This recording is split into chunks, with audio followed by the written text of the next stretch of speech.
Tomodachi Life Living the Dream comes out tomorrow for Nintendo Switch 1 and Nintendo Switch 2 family of systems, and we have some reviews for you today. So if you're new to this type of thing, what I do is grab a bunch of reviews for a new game and pretty much put them into one video, kind of summarizing most of the reviews and what people think. Let's dive in to the major reviews. Right now, sitting on Metacritic, the game is sitting at a 78, which is a lot higher than the original. The 3DS version was sitting at a 71, so yes, this is an improvement. But it's still in Nintendo's stuck in the 70s that they've been with the entire Switch 2 era so far. Even though this is a Switch 1 game, it's like the last year or so they can't get out of the 70s. But you know, with this type of game, it normally doesn't matter what the reviews say because almost everybody loved Tomodachi Life on the 3DS. So we're gonna have to wait for those user reviews, which is probably gonna be a lot higher. But here's a list of some of the major reviews right now. We have some highs of a 10 and even some lows of a bunch of 7s, but it seems to be averaged right around 8. Seems to be what a lot of people are moving to, that 7.8 to 8 score, but around 7 to an 8 is what people are thinking. But today we have 2 video reviews and a written review for you. Our video reviews come from Nintendo Life and GamesRadar on YouTube, and the written review from IGN, so definitely go check out their full reviews if you want more information on those. But let's recap kind of what people are saying so far. So we are starting off with Nintendo Life, and they stated, "This is one of the funniest video games they have ever played." Of course, it's Tomodachi Life. The game is about a wacky, almost Nintendo's approach on The Sims, just a wacky experience that's supposed to make you laugh first and foremost. They said the Mii creator is absurdly detailed, from face drawings to customizing their own voices to fit each character perfectly. It's way more interactive than the 3DS game was. Characters will actually interact with their own individual characters on the map. You don't have to make them interact with people. They will do it on their own, which is something else that's new. You can also raise happiness, which is very important in this game. When you raise happiness, you'll get like these wishes that will help you to buy more buildings and resources for your island. So interacting with characters and making them happy is very important. You want to raise that happiness. But you can also raise happiness by just jumping in and helping others out when they have problems, or even playing little mini games with them, which there is a fun little variety of. You can even draw and create objects and items for the Mii's to take. For instance, you can even draw and create your own food. You can change the size of the food. You can draw and create your own books, pets, all types of crazy things that the characters on screen will actually interact with. It might look a little weird for them to play around with a 2D cat that you've drawn, but you can do that if you want. Touchscreen is very limited, meaning you really can't use it for much, not even picking up characters or moving things around or touching options on the menu. Yeah, which is pretty bad considering the fact that that was a major factor of the 3DS version having that stylus. The game runs at 30 FPS, which is not great. There's lots of frame drops, and mostly in those dream moments you'll experience those drops, which kind of sucks, but you know what, it's Nintendo Switch 1 game primarily, so we knew this was going to happen. The variety of build options starts to feel limited as you get further on into this game. After about 10 hours with little builds, you see the same cutscenes and moments over and over again, and you don't get many customization options. You kind of hit a wall where it's just like, all right, I've seen it all, I've done it all. They got bored of going through the same loop way too much, where you've seen the same scenes, you've seen the same group of characters do the same thing, you've seen the same joke, and it starts to get repetitive. The relationship mechanic is very deep. You'll see tons of different relationships, breakups, fights, all types of stuff, or you might just see new friendships start to spark and rise. Nintendo Life states for as many laughing moments that they had, there's still tons of blank face moments that they had where they just kind of sat there and just didn't really feel anything, or had to figure out how to make a character happy on the island instead of just sitting back and relaxing and enjoying it. It's the strangest game you'll ever play from Nintendo, they say, and fans will absolutely love this game. But they're not really looking forward to coming back after around 10 hours of gameplay. They felt like they've seen it all and done it all, and is kind of just fine with that.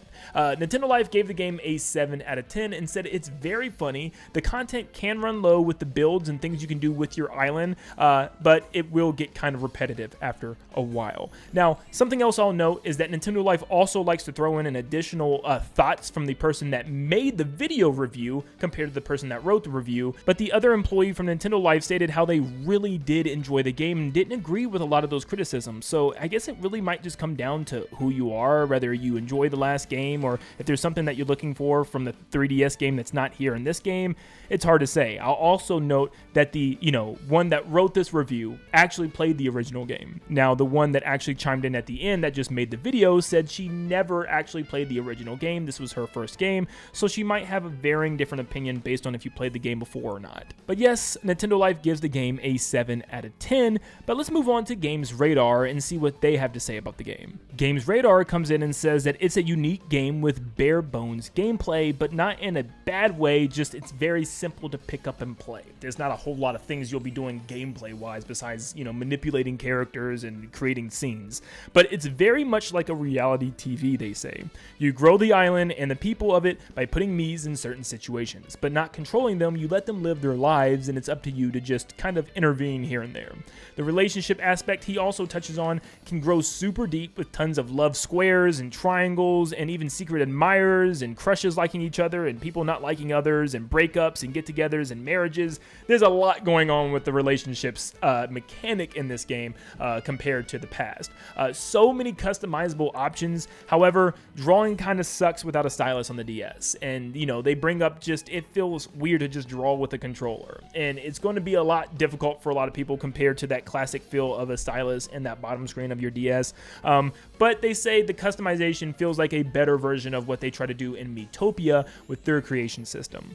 Each Mii will have a different talk, walk, and quirk that you can give them. One of the best social simulators they have ever seen, apparently. So yeah, you can make each and every single Mii extremely unique from one another, which I believe you could have a total of 70 Miis, which is down 30 from the original 100 on the 3DS version. GamesRadar talks about how important it is to be creative with this game. You need to have good customization skills and good creativity in order to make the most out of this game. If you don't feel like creating stuff or creating Miis, you're going to be bored with what the tools they give you.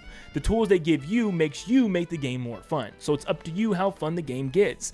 The building also seems to be weak to him, the same way Nintendo Life stated. Like Animal Crossing New Horizons, you can't really do inclines or anything like that. It's just one flat island with very lacking buildings and structures and stuff that you can place around the island, just lacking in objects and stuff.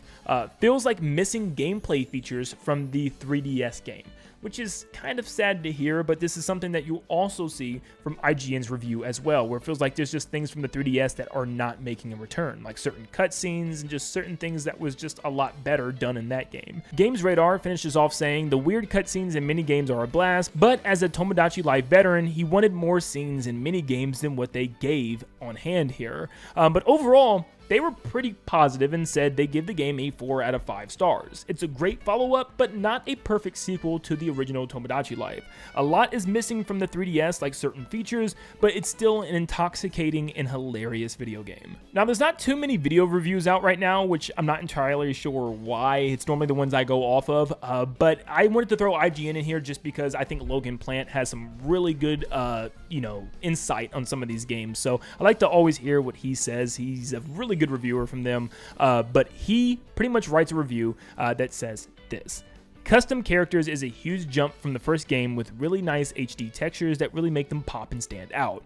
He has a major complaint though. You can only send a character you made to someone in the same room, which is a big downgrade. That means making new characters is just entirely on you. You can't take characters from online, and you can't, just send someone a QR code like you could on the 3DS. And he even goes into some details with this. It says, fun fact, those 3DS QR codes I mentioned are still active, and there is one ridiculous workaround to bring ancient Miis from the internet into your new island. You can break out your old 3DS and scan a Mii QR code, copy that Mii to any amiibo you have laying around, scan the amiibo on your Switch, and finally import the Mii into the game. If you're one of the roughly 2 million people who bought the Switch remaster of Miitopia, you can smuggle Miis through its sharing tool too, but due to its unique makeup system, lots of them don't transfer very accurately. So yeah, there's some crazy workarounds to get old Miis over to this game, but it's just not that intuitive. It could have been made so much more simpler. And of course, Nintendo is just being Nintendo here. Logan states how it feels like you're a life coach to these Miis, and it's fun to see them deal with their own problems as you nudge them into a direction or another. Of course, that's just basic Tomodachi Life. There are some really fun Mad Lib-like moments where you can insert words or phrases or scenes into specific sequences, which is really cool to see play out. The writing is very sharp and funny, and the Switch 2 keeps things at 1080p in handheld, which is a plus. So if you have a Switch 2, you are going to get a bit of a better consistent resolution when you're still in handheld compared to Switch 1. It's a very funny game, but gets very repetitive and feels like a game he will jump in for roughly around 20 minutes intervals, probably mostly on the go. It's a really good game to have on the go, but yeah, it's not something that you're going to be spending a whole large chunk of time in. If you are not good or don't want to create tons of original characters, like I've said previously with GamesRadar review, this will feel like an incredible dull experience to you. So if you're not creative and you're lazy or somebody that just doesn't feel like creating a bunch of stuff, like this is 100% going to be me. I'm pretty creative, but I'm completely drained after Pokopia, so I don't really know if I'm going to have the patience to do all that. So yeah, if not, this game is probably not for you because it relies on you to make the game fun. But IGN states that they gave the game a 7 out of 10. It's a game that rewards creativity and is hilariously fun, but suffers from missing 3DS features and the lack of an online Mii shopping or sharing center, allowing you to kind of copy QR codes, get your friends' Miis and stuff. You got to be in the same room with them, which is just, that's classic Nintendo, man. It just makes me mad that's even a thing. But those are your major Tomodachi Life Living the Dream reviews. Hopefully I was able to give you guys some good insight as to what this game offers if you're still kind of on the fence about it. I always give my kind of personal thoughts before a game comes out at the end as well. Personally, this is just not a game for me. Now, neither was Pokopia, and I ended up loving it. So who knows, maybe I would have ended up loving this game, but I just generally do not have much interest in this. After spending so much time in Pokopia and still looking at all my islands and worlds and wanting to build them up, I'm like, dude, I don't even have time for something like this. I don't know. It's just not for me. I can't see myself sitting down creating like over 60 Miis, was it 70 Miis total in this game? It's a lot, and you have to constantly come up with creative things in order to make this game funny to you.